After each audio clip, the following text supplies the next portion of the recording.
And what I'll do is I'll go straight to sharing my screen and share my browser.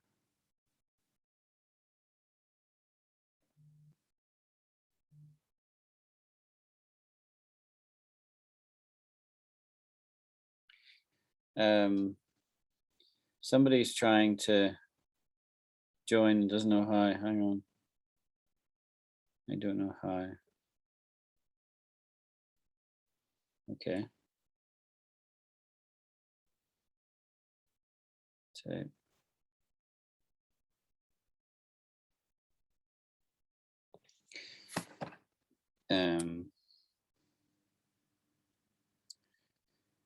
And what I thought we'd do this time is we'd do some grammar using this site again, but the differences between as and like. This is intermediate to upper level grammar, so we do that. And we can also do some words. We went through, I was doing a list last week and I didn't get it finished. And also some of the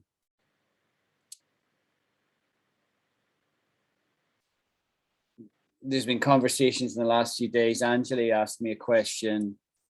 Mona asked me a couple of questions and I've tried to answer those online, but we can kind of go over the ground and make sure everyone's clear on that. And we also had this question from Mona. We'll maybe start with that. Yeah, I might go, I could go, I should go, I would go, I will go, I must go, and I have to go. And the different sort of meanings of those expressions. And there's more you could add actually. That's not necessarily absolutely comprehensive. You could say like I may go. So why don't I add that as well? Let me share that screen. Stop share.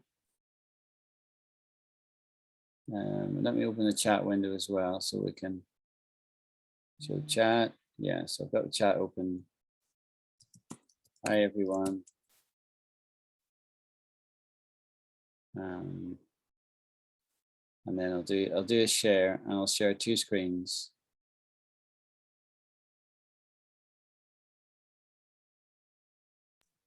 Hello, sir.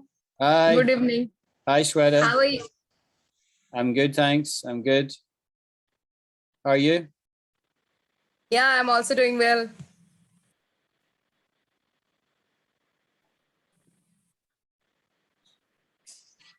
Have you taken the last class? Last Friday or Thursday?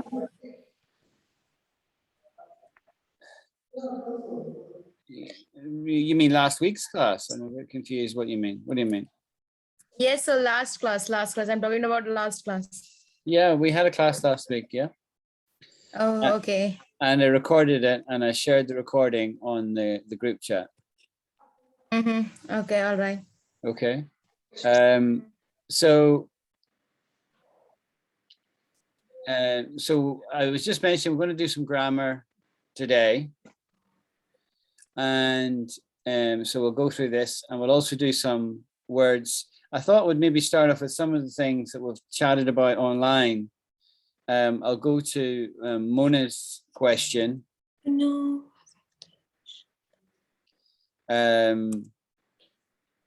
Which should be here. Yeah, this here. I might go, I could go, I should go, I would go, I will go, I must go, and I have to go. All different ways of saying you're going to go, right? So first of all, does anyone have questions on this? I did answer it. I've got my sort of answer written out here. that I put on the group. I said, I might go means there's some doubt about going. I'm thinking about it, but not committed. And then I explain what could go means and should go, would go, I will go, must go. I've tried to explain it there. So I've given you written answers already, but is it clear to everyone what the different ways of using? Sir, please repeat it once again, because I don't know about the last any conversations or any lessons, because I'm not active on that app these days. Okay. Okay. So I might go means that I might go says that there's a possibility that I might go to something. Okay, so if we take this as an invite to some event, so let's say Shweta, you invite me to some event, right? It's on Friday night, and you ask me the question, "Are you going, Alan? Or are you going, sir?" Right? I might say, "I might go," and if I say that, what I'm indicating.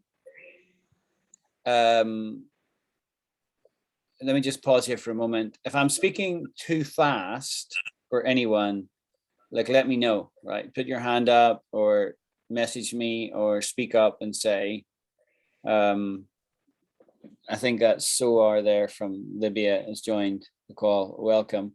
But I don't know if I'm speaking too fast for you. So if I am, just slow me down. Just say, go more slowly. Okay, so I might go means that that there's a possibility, but I'm not committed to going. That's what I might go means. I might go. I can't go. So I have a question here. Yeah. We also use I may go, right? Exactly. So what's the difference between may and might? None. None. Okay. None. The sentiment is the same. I might go, or I may go.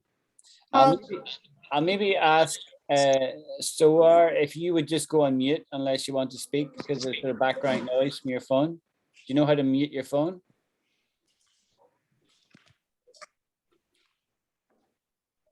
I'm just going to mute you. So if you want to speak, you can just unmute yourself. Yeah, so I may go and I might go. Both exactly the same sentiment. I can't pick them apart in my mind. Okay. Yes, I could go means that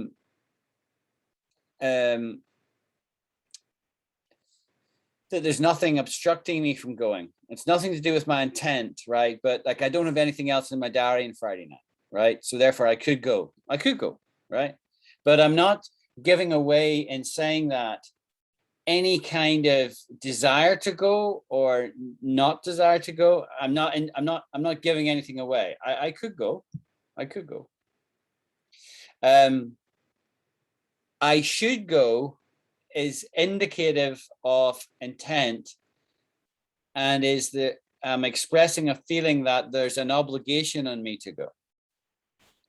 So I should go because it's Shweta's party, and Shweta would be offended if I didn't go to her party.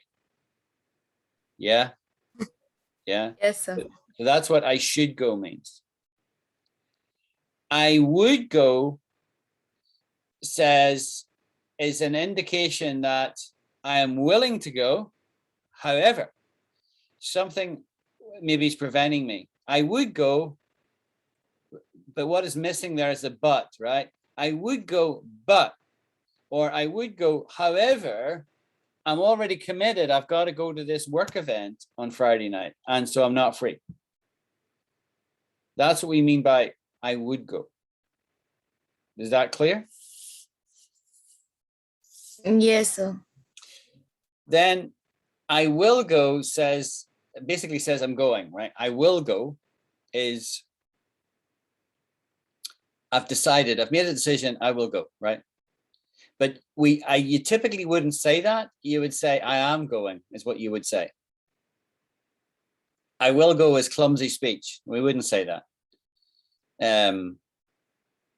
You would only say I will go if somebody says you're not going, right? So if you're a child and your mother and you say to your mother, I am going to Johnny's party on Friday night. The mother might respond and say, no, you're not. And Johnny might respond, I will go, right? As a strong intent, as a strong declaration of will, you'd say that I will go, right? But normally you would say, I am going. I am going. I must go is similar to I should go. But where should go means I have an obligation to go. I must go means I absolutely have to go, right? There's no question or dubiety about the thing whatsoever. I must go, right? You know, because it's my party too. It's a joint birthday party or whatever, or, you know, there's some strong reason why I have to go. That's what I must go means. And I have to go means the same thing. I have to go. Although I must go is a stronger statement. It's like turning up the volume on the statement. So Alan, are you doing something? I have to go, right? So I'm going to go. It's my intention to go. I must go means it's here's a good word. It's imperative, right? Let me write that word down for you because you probably don't know that word. Imperative. Does anybody already know the word imperative? Let me find the chat window again.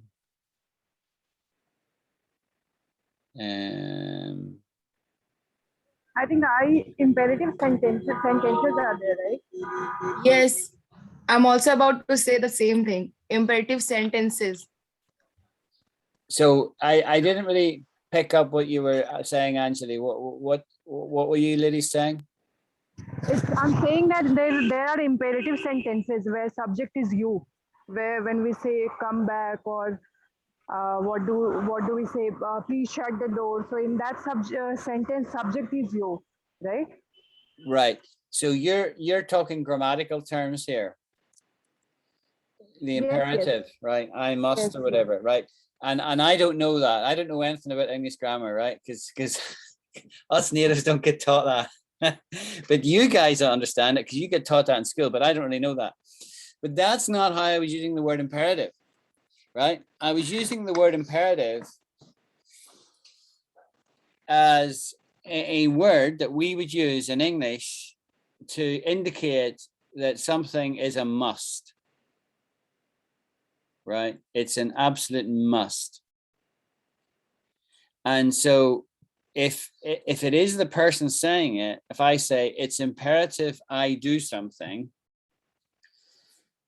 I mean, this is, you know, this is a bit of fun, right? But it's imperative I clean my teeth at night before I go to bed, right? It's imperative, right? But that's such an innocuous thing, cleaning your teeth. You wouldn't say it, but you know what I mean? Imperative is like something, it's an absolute, you must do it, right? It's imperative. Like another example, let's do a legal expression. In court, it's imperative you tell the truth. Yes. Right? Oh, I got a large amen there from Mona. Yeah. So and that'll be a good way of using it, right? Because imperative sounds really strong, right? Right. So right. I always struggle to find the chat window. Let me try and find the chat window. There it is. Right. So let me write this word in there. So all the words are going to be in the chat. You've got the spelling. You can look it up if you want to do more. Okay. So these are all expressions of intent about going to something. Typically, you know, an event, but it could be something more significant like university. Are you going to go to university? Yes, I would say I must go, I should go, or I will go, you know, are all different, perfectly logical answers to that. Okay, we all got that? Thank you. Okay. So let me look at some of these other words that I had noted here. We did some of these last week. We did these Latin expressions like last week. Sine qua non, inter alia, a priori. Yeah, we did all of those last week. Remember that? Yes?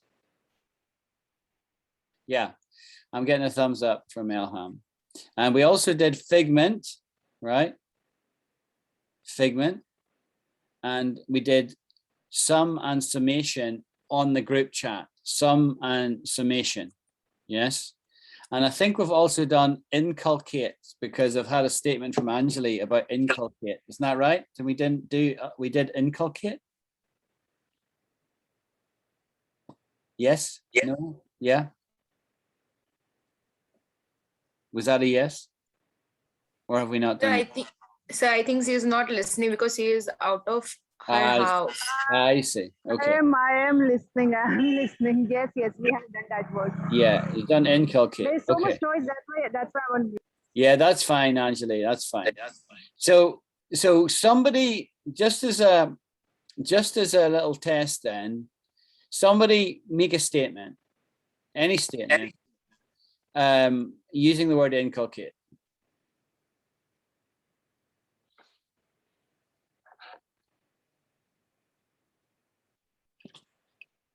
Right now, I am actually working on. I am inculcating cycling in my daily routine.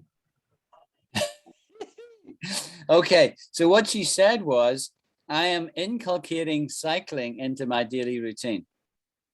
Now, that's perfectly logical. That's an okay thing to say.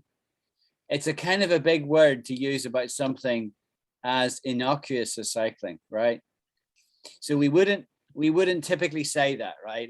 People would look at you like you're weird if you said that, right? You would typically use the word inculcate in terms of things like teaching or doctrine, right? So for example, Shweta's parents are inculcating into her good manners, right? That would be a fair statement to make, because it's like teaching, inculcating is like teaching, but it's not teaching that you can ignore. It's like you're really ensuring that they've got it.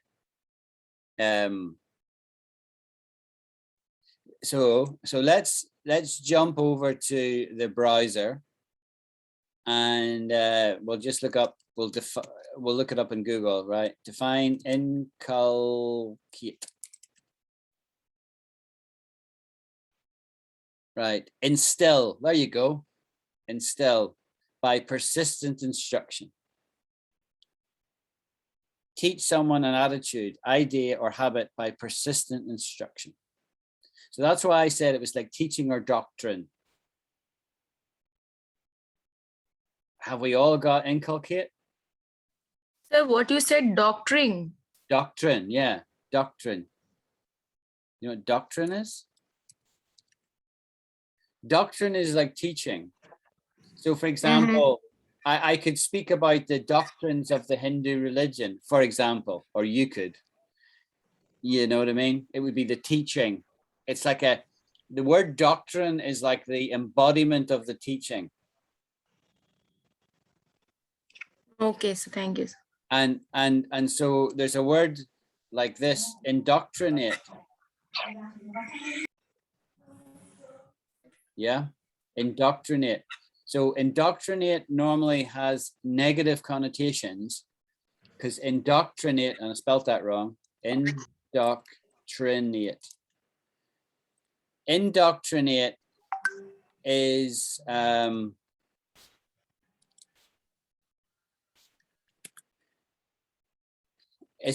used where to speak about beliefs that are very radical, you know, And people talked about indoctrinating young people with radical ideas, for example. Teach, or so here's what Google says: teach to accept a set of beliefs uncritically. There you go. That's a really good definition, right?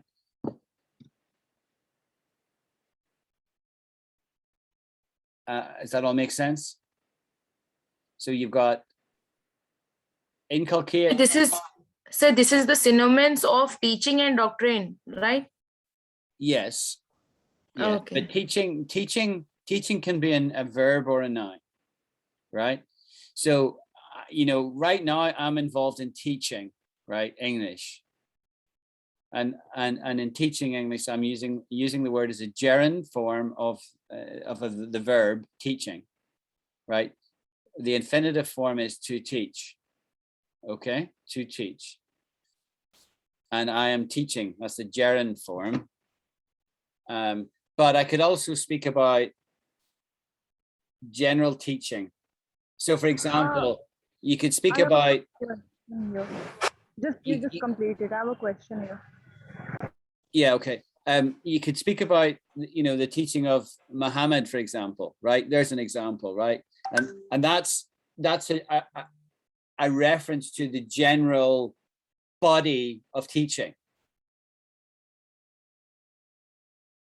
right? So you can use teaching as in teach. I can teach English, or I can say that the things that you teach as a body of things is also teaching in a noun form, and you can also refer to that as doctrine.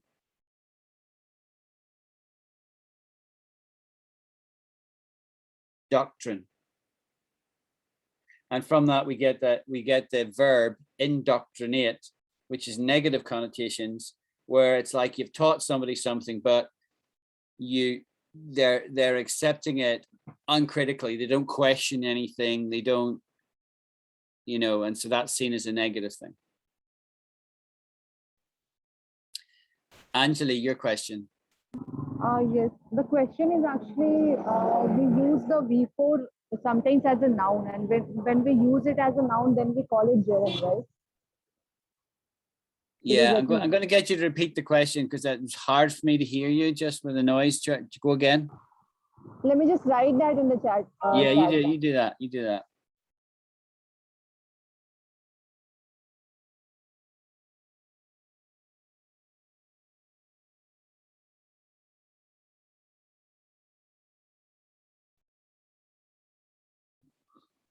No. Sir, here there is another similar word, brainwash. Yes. That you said in very brainwash. Good. Excellent. Yeah, Brainwash.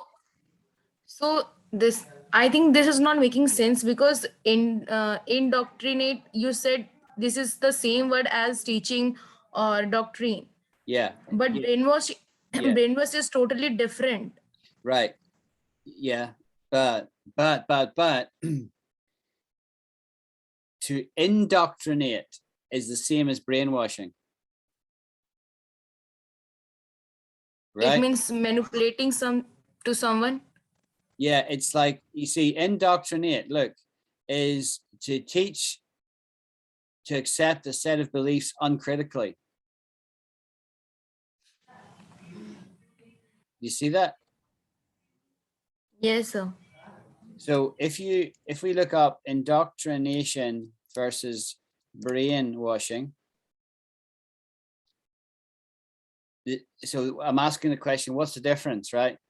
Is that brainwashing to affect one's mind by using extreme mental pressure or any other mind affecting process, for example, hypnosis, while indoctrinate is to teach with a biased, one-sided, or uncritical ideology.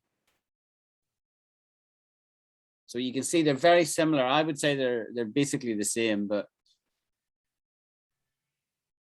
if you want to split hairs, right? Do you know that expression, split hairs? No, sir. Don't know. Okay. Right. So that's a very, very, very common thing to say in English, right? So we are trying to explain the difference, because you asked the question, Shweta, between brainwashing and indoctrination. And I'm saying they're basically the same thing, okay? But if we want to split hairs, right? Okay. Now, what I mean is if you really want to divide it, right, and say what's the difference between these things, what's the nuance of difference, we do that by saying splitting hairs, because obviously you can't split a hair. If you wanted to take one of your long hairs and split it with a razor blade, you know, you just couldn't do it, right? No matter how controlled you were, you know, you couldn't do it. You couldn't split a hair. Yeah. Yes. You see, so you can't split a hair. So what we say is, if you're splitting hairs, two things are really, it's almost impossible, right? So it's like a statement about impossibility. So that is a good expression to learn, and I'm going to add it to my list of words that I've taught you, right? Split hairs. So anyway, the difference here, according to WikiDiff, is that brainwashing affects one's mind using mental pressure or any other mind affecting process, right? That's what brainwashing is. While indoctrination is to teach with biased, uncritical ideology. So they're both achieving the same thing, really, that somebody believes something that is maybe unreasonable. Yeah. I think that's quite helpful. Now let me come to Angeli's question. Are gerunds used as a noun? Yes, gerunds are used as a noun.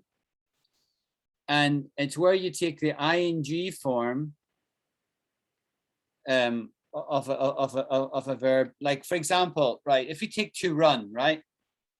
Now, before at lunchtime today, I went out and I went running. So Alan went running. That's a verb, right? That's a verb. Alan went running. But I could also say, who's in the running to be the next president of Iran? That's, yeah. I'm using it as a verb there. Yes, I got it. Yeah. So the whole discussion about gerund forms is really, really interesting, right? A gerund is a form of a verb that ends in ing that is used as a noun.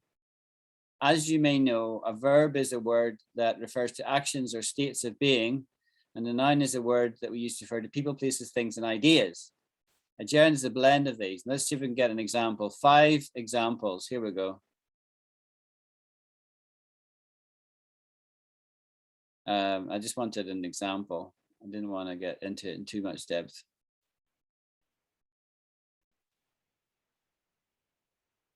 Let me switch off my automatic translation to Spanish. There you go. Playing on computers is fun. Right? Now, playing there is a noun about the activity. You see that? But if you say Alan was playing on his computer, I'm using it as a verb.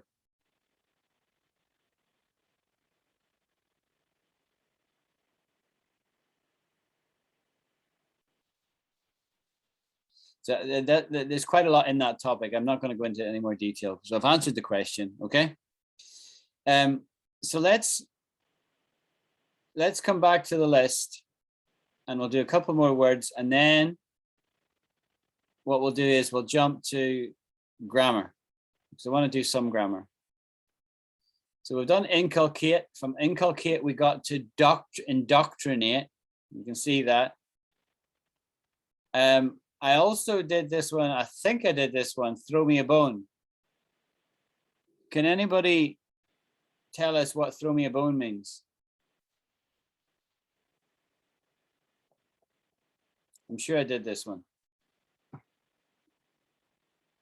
But unless we repeat, you see, you won't get it. So I'll put it in here. Sir, sorry, but I was not active. Yeah, okay. So does somebody else remember what throw me a bone means? No? Okay. So throw me a bone is where I am asking the person who says the statement, throw me a bone, it's a request and it's asking for a concession. Right?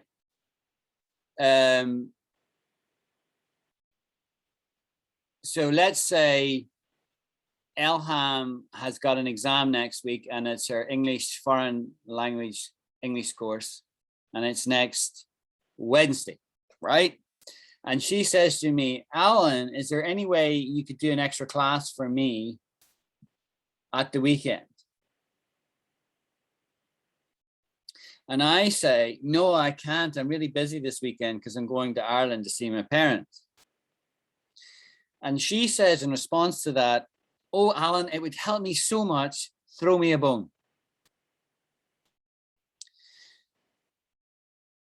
Can you get from the gist of what I said there why she said that? Does that make sense? I didn't understand. Didn't understand. Okay. Did Elham understand? I bet she did. Elham, are you there, my dear? Get wave. Yes. Give me a thumbs up. Okay, cool. And did it make sense? Did it make sense what I said to you? Throw me a bone. It did. You say, okay, so I will explain it again for Shweta's benefit then. Okay. So at least I know I'm not talking complete nonsense if at least one person got it right. So throw me a bone is like, if you think of a dog, right? We're laughing earlier about all the dogs outside where Anjali is, you see?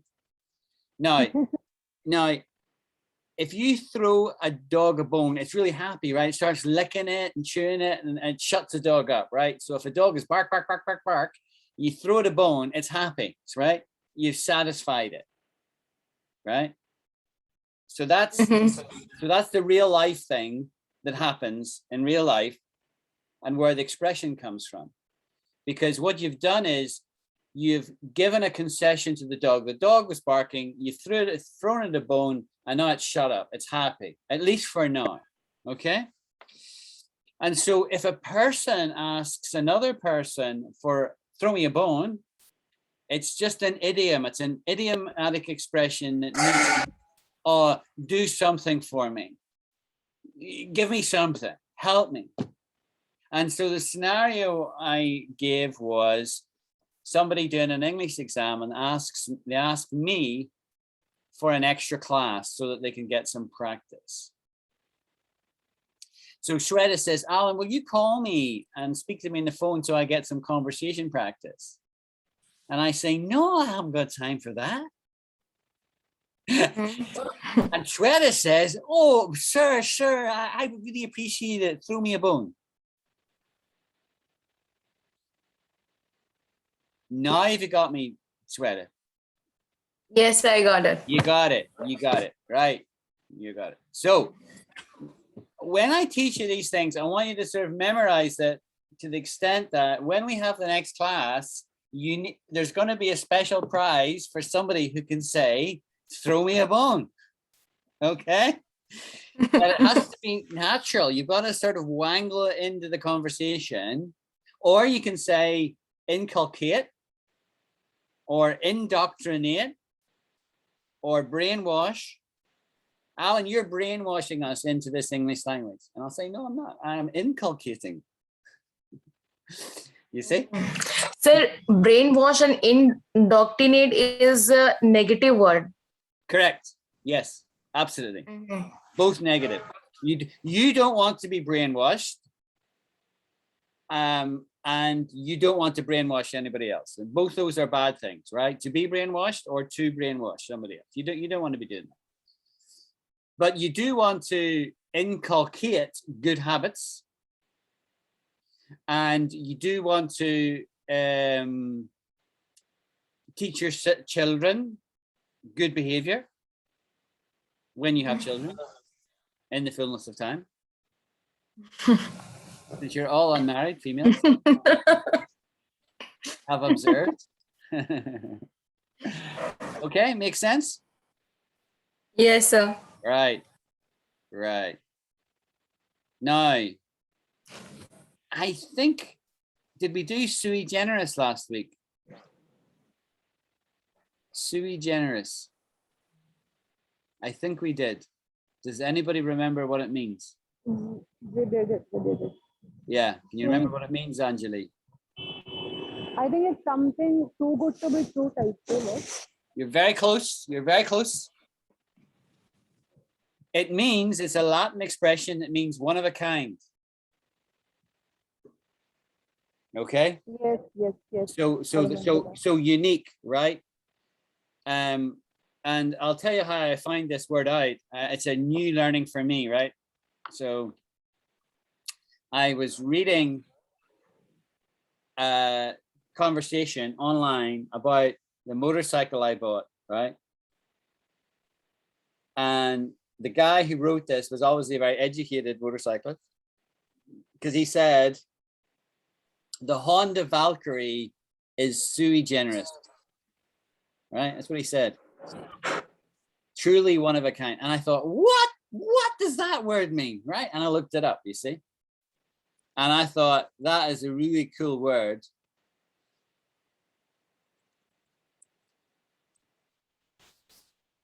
I think it might be underscore generis. There you go. A phrase that means of its, his, her, their own kind in a class by itself, therefore unique. And it's used in biology, creative arts, and law and philosophy. It's used in lots of different disciplines. That's a good word, disciplines. I.e. areas, yeah, of education, disciplines.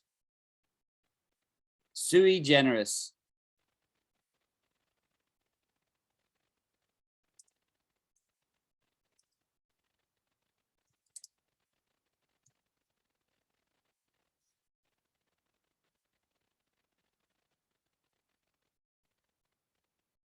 Sui generis. Okay, I heard that. Sui generis, right? So Shweta, if Sui generis. if I said to you, you are sui generis, am I complimenting you or am I denigrating you? What am I doing if I say you're sui generis? It's compliment. Exactly. You're special. Okay. Yes, sir. Thank you. Right. I think enough of that. What we'll do is let's go do some grammar now. And this is on this page that we've used recently a lot. And this is intermediate to upper level. And it's trying to show the difference between as and like. Now that sounds pretty simple, but we'll see how we do in the exercises. So in here, is it as or like here? Something you know, the fact As. that set down. Okay. I'm looking for a job, something, a diving instructor. As or like? Like Well, a diving instructor. yeah, I would have said as, but we'll because it's very specific. You see, if you said to me, like to me, it would be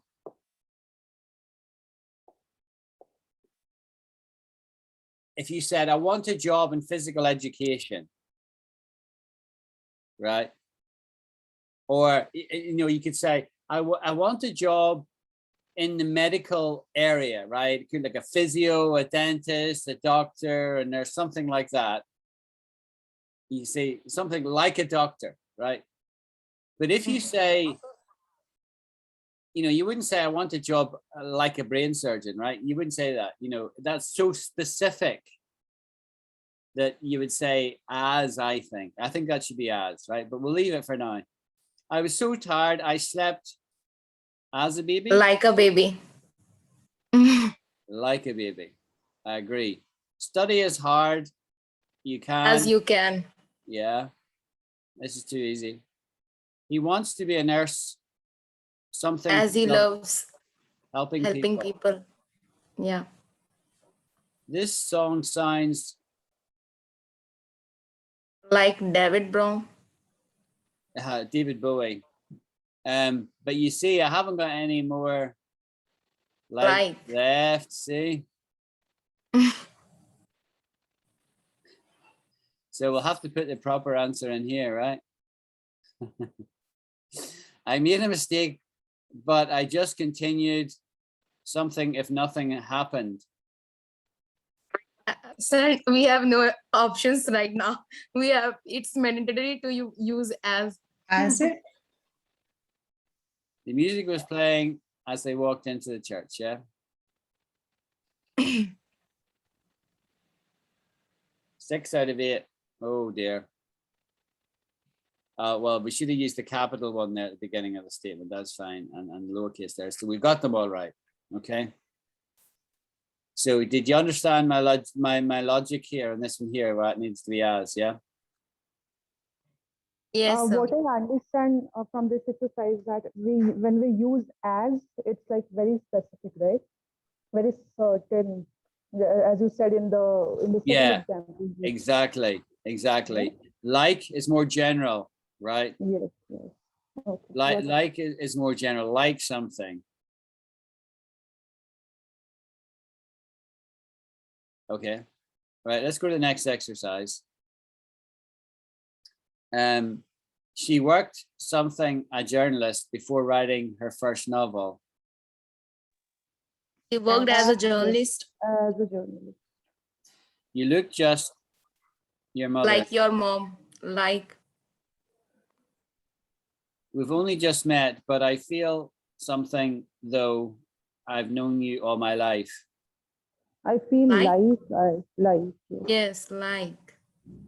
They said I didn't have something much experience. As much experience. Something we were late. We had to get an expensive taxi. As we were late. Yeah, you can see the different nuances of meaning of the word, right? As we were late, you know, that's different from saying something is something else. I slept on the train, using my jacket, what a pillow. As a pillow. Sir, but here we can use like a pillow. Yeah, Yes, but I'm also confused about the third one. yeah, but it as is correct though. Like is, you could say like a pillow, but as is correct, right? As is more correct. How? You see, you're questioning me. So because because it's a substitute, right? It's a substitute. It's a surrogate. There's another good word, surrogate. It's a surrogate for a pillow. So it's as. You can say like as well, but it's not. As is first among equals here. First among equals is another good expression. All right, let me go to chat. Chat, where are you?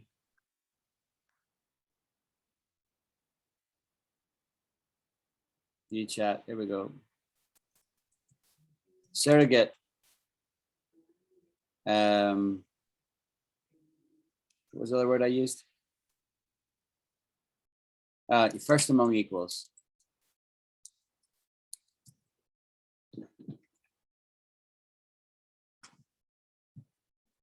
And there's quite a famous expression here that comes to mind.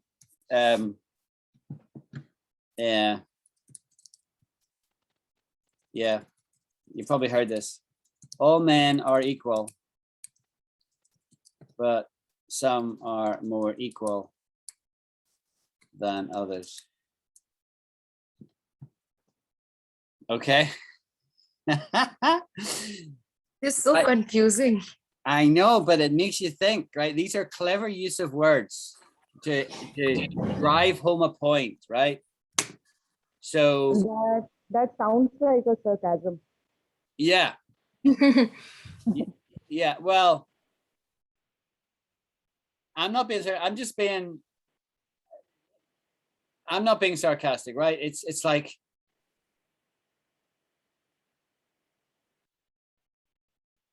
you know, I didn't invent these expressions, right? These are expressions that very intelligent people have invented and used to make, right? So for example, you could say, you know, these 5 guys all graduated in the same year from the military academy. But Johnson, so they were all equal, but Johnson was first among equals. So what I've just said conveys a thought that there was one person who was in some sense better than his peers. That's what I would mean by that. Okay. Yeah. And then the expression all men are equal, that comes from the American Constitution, doesn't it?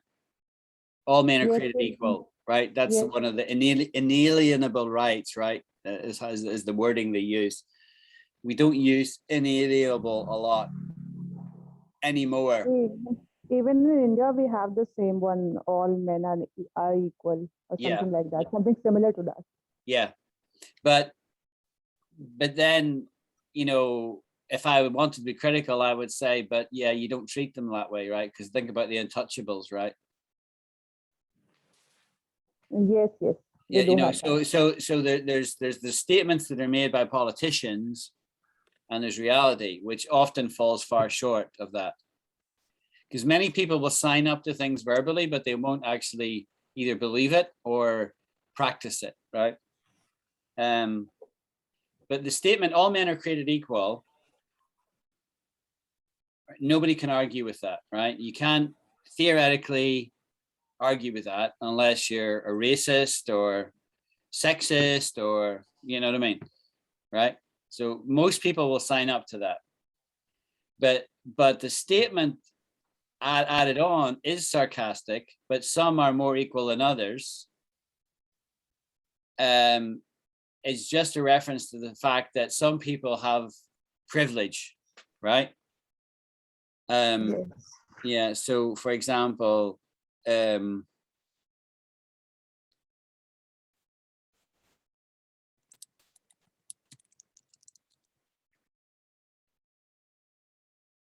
here's the expression.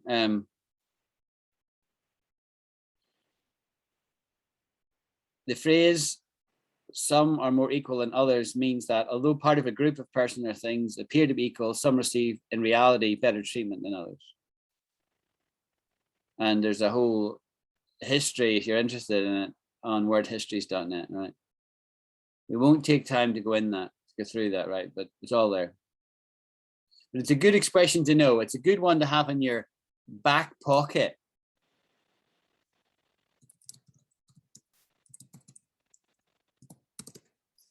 Having something in your back pocket is idiom for having it readily available to use. Yeah, that's what it means, having something in your back pocket. Yeah, Okay. it's on the tip of your tongue. Yeah. So you guys will be able to say, aha, because you know what aha means. That is sui generis, right? It's in your back pocket. It's just on the tip of your tongue. You can just say it.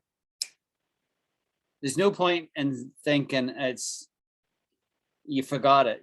Oh yeah, we did that in class 6 months ago, but I've forgotten it, right? So you've got to revisit these things so that they're in the front of your mind. Because you know, otherwise, I mean, you're going to sort of cook it up when you're writing an essay. Oh, there was a word about that. There's a word that means unique. What is that? Oh yeah, it's sui generis. Yeah, so you can do that in an essay because you can take time. But if you're in a job interview scenario, right? I want to work for your company because it's absolutely sui generis, right? Wow. What did he just say? What did she just say?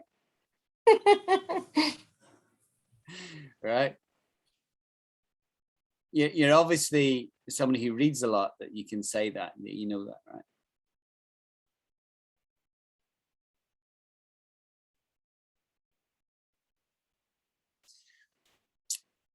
Okay, I think we finished this. There's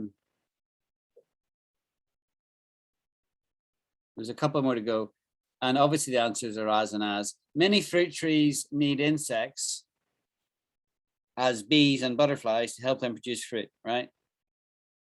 Could you have said like bees there? Yes, like would be more appropriate here.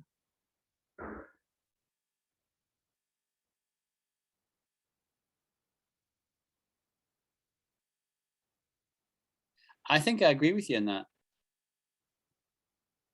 And in fact, so we must have got another one wrong then. Yes, yes. Yeah, so we got this one wrong. We've only just met, but I feel like, I don't know why we got that wrong. There was though, right? That's why I guess. It's Yeah. as to. It's as though, yeah. As the, well, Angela and I have only just met, but I feel I've known her all my life. Yeah, that's a very common expression. Yeah. I mean, I say that. I've said that to most of you guys already, right? Because even just chatting on a thing like this, you get to know somebody.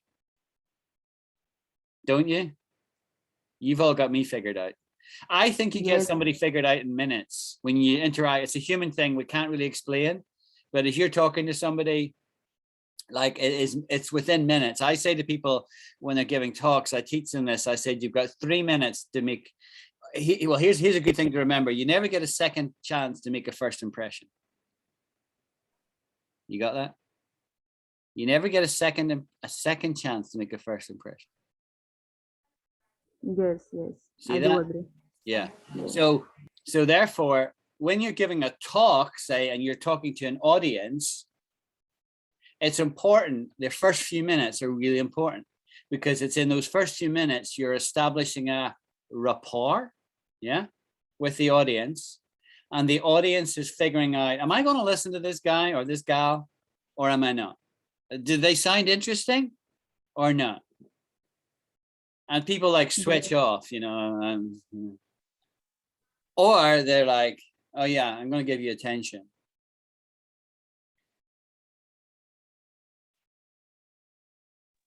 Even on calls, we can judge that whether the person if they are like very much what do you say, very much into the conversation, then we decide, okay, do we want to listen to them or not? Like Yeah. in the sales call. Exactly. Right. Exactly. And it's like, I'll give you an example from real life, right? So I was in the office on Wednesday and there was a guy I hadn't seen since before lockdown, right? He walked in, I'll not mention his name since this goes public, right? But this guy walked in and I haven't seen him since before lockdown, you know? And he had a mask on. He walked right by me, but I knew who it was. He knew who I was, but he didn't speak to me. And then he came back through the office again and he walked by me and he says, hi, Al. And I'm thinking, like, what's happened to people in lockdown? Like, why didn't he stop to say, hello, Al, how you doing? You okay? How's your family? You know, we call that passing the time of day, right? Like, it's courtesy, right? It's etiquette. If you haven't seen somebody that you know in a long time, you know, you stop and say hi. You don't ignore them. You know, if I really cared about the person, I would feel hurt, but I don't really care about them that much, so I won't feel hurt, right? But you know, it's etiquette, right? Mm-hmm. Okay, so we've been going an hour. So Sir, every minute now is a bonus. Yes, Anjali, or which one was that? Who was that? yes, sir. Sir, I have a question that always I get confused between the two words, in spite and despite. Because I searched these two words, their meaning is too similar. So that's why whenever I am using these words, I get confused at where we used despite or in spite. Okay, that's cool. That's fine.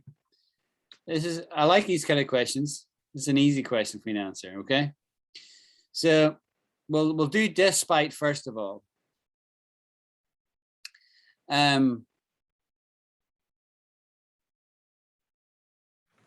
We would often say despite with despite the fact, right? For example, I could say, English is a great language, despite the fact it's very inconsistent. English is a great language,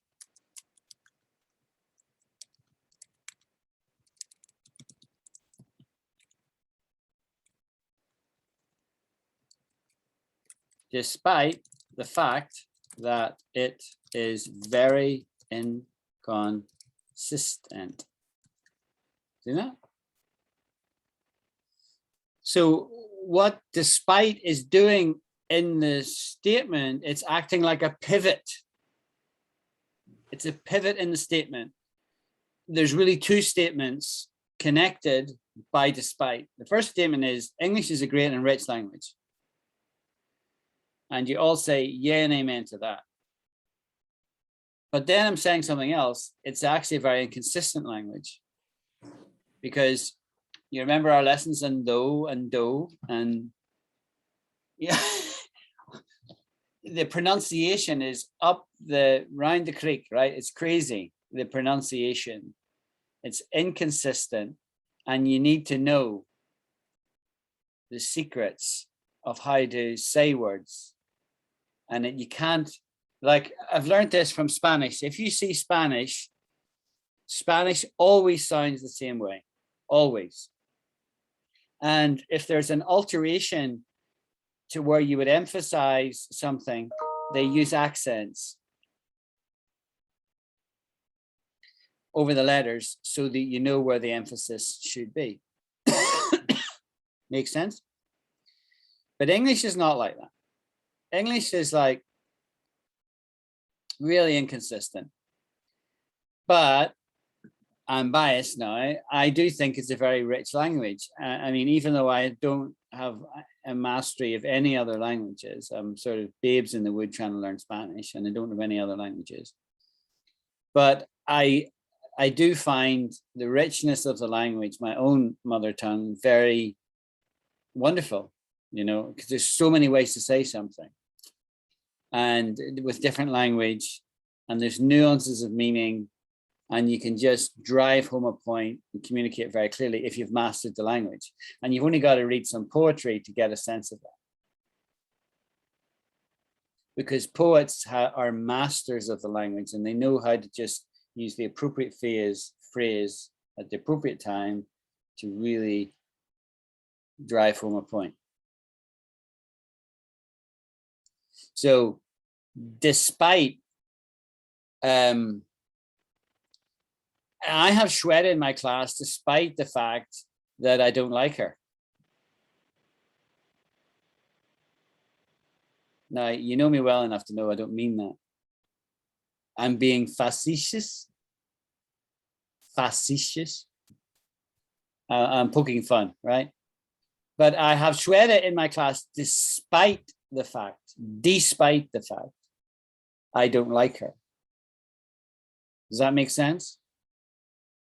Yes, what I have observed, like when we use despite, the first sentence is either positive or negative, and the other part of the sentence is like the opposite, right? If Yes. the first one is positive, then the last one, second half is negative. Yeah, exactly. Exactly. And you could also put despite at the beginning, but also have two statements. So despite the fact that I think that Iran is a very hot country, Mona has a snow scene in her profile. Yes. Which brings me to you. You put your hand up, Mona. Teacher, excuse me. Despite is synonym of unlike.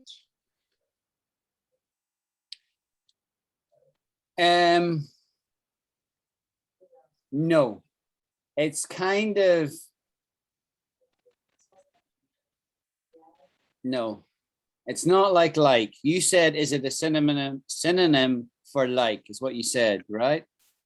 A synonym of unlike. Unlike. Yes, good point. It's like, it is like unlike, except that you wouldn't say unlike. Okay. Thank you. Very often, but yeah, the sentiment is the same. Okay. You could say this in contrast to. So let me just repeat what I said before.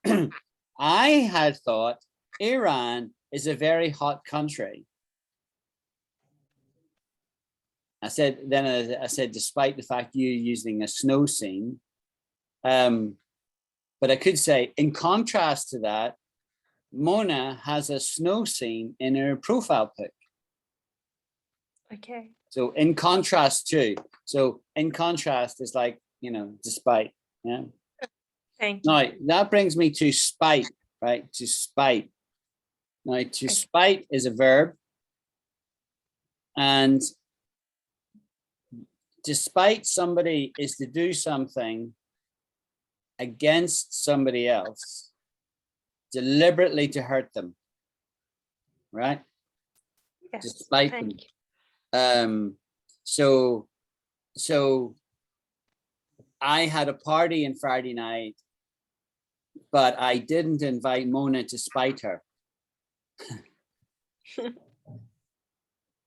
Right? So in other Yes. words, because of ill feeling, I wanted her not to enjoy my party. So I didn't invite her, right? So I did that to spite her. So Okay. let's see what the internet says, right? Define to spite. A desire to hurt, annoy, or offend someone.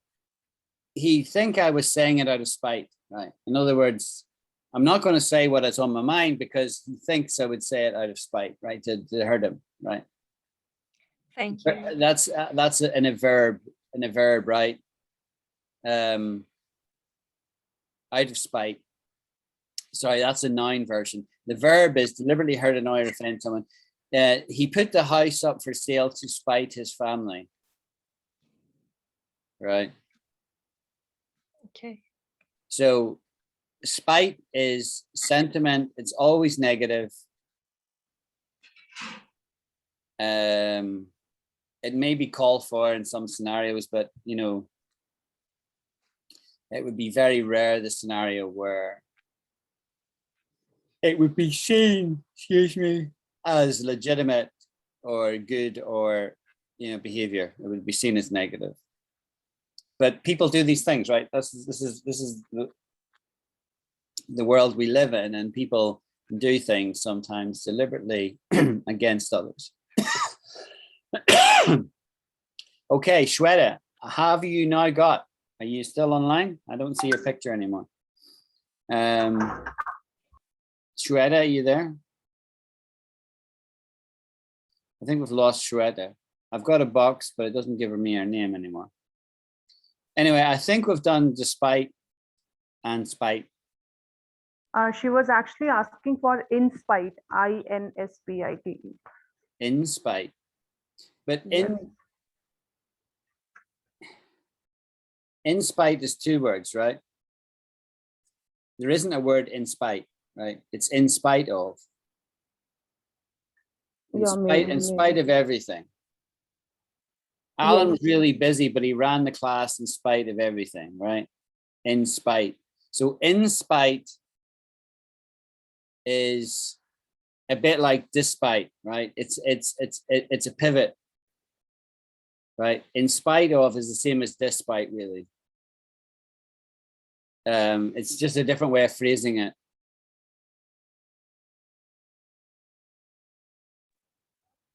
Okay. It just depends what you want to say.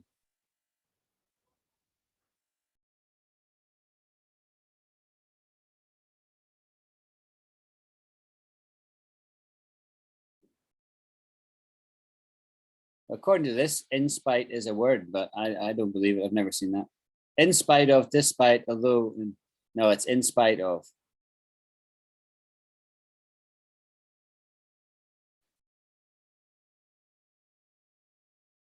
So that article there is looks quite good, right? It's on the same page we were on. In spite of, despite, although, even though, and though. And there's tests on that. We haven't got time to go into that today, but I'll add that to the chat room. You can share that on the group. We'll go through. You read my mind.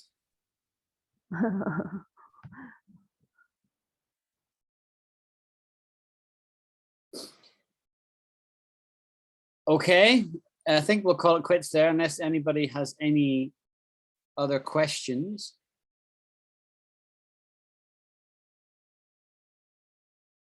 Any burning questions? I have one more. Okay.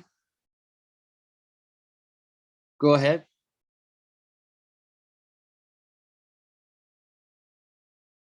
You usually use the word typically. Yeah, Hello. yeah, typically. Yeah, so is it same as often? No. But that's a good question. I didn't spell typically correct there. That's it.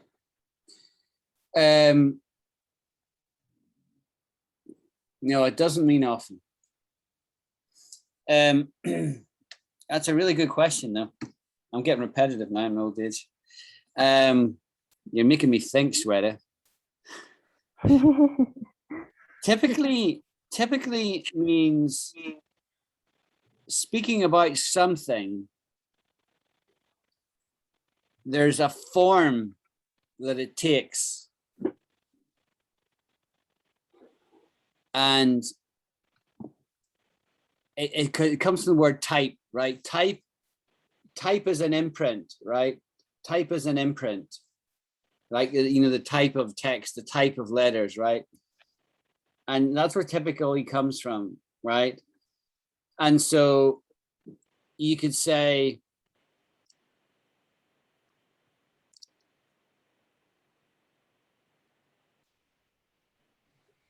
Alan encourages people to talk in his class. However, typically he does most of the talking.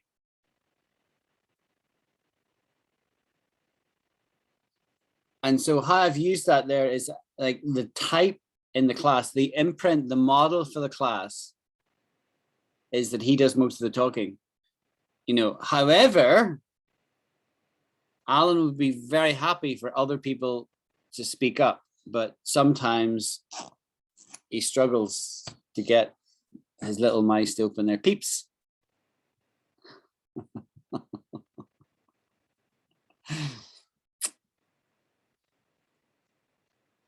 What was the last sentence? What was the last sentence of something that you used? I didn't get that. Okay. I said, sometimes he struggles to get his class to open their peeps.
So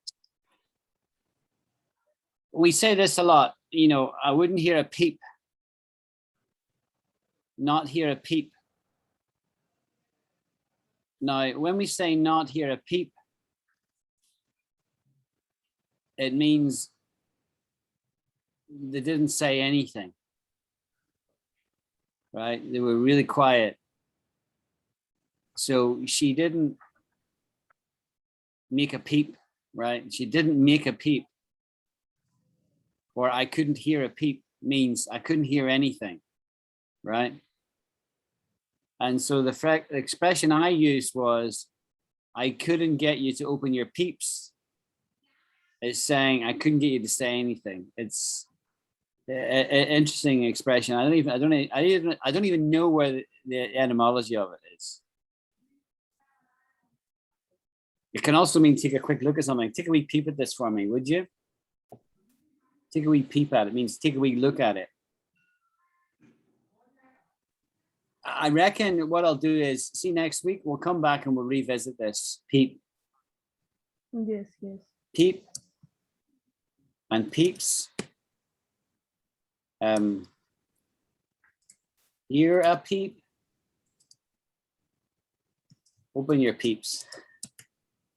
Open your peeps means speak up, say something. Right? That's what you have used, right? That's how I said it. Yeah, I couldn't get you to open your peeps, right? Yes, yes.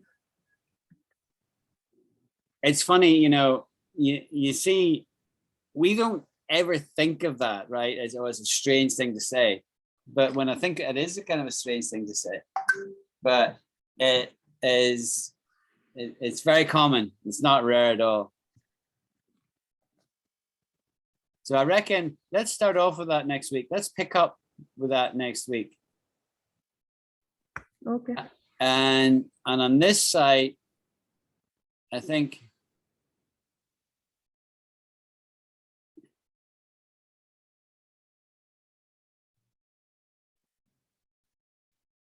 yeah, there was the whole gerund form thing. We should maybe revisit gerunds again.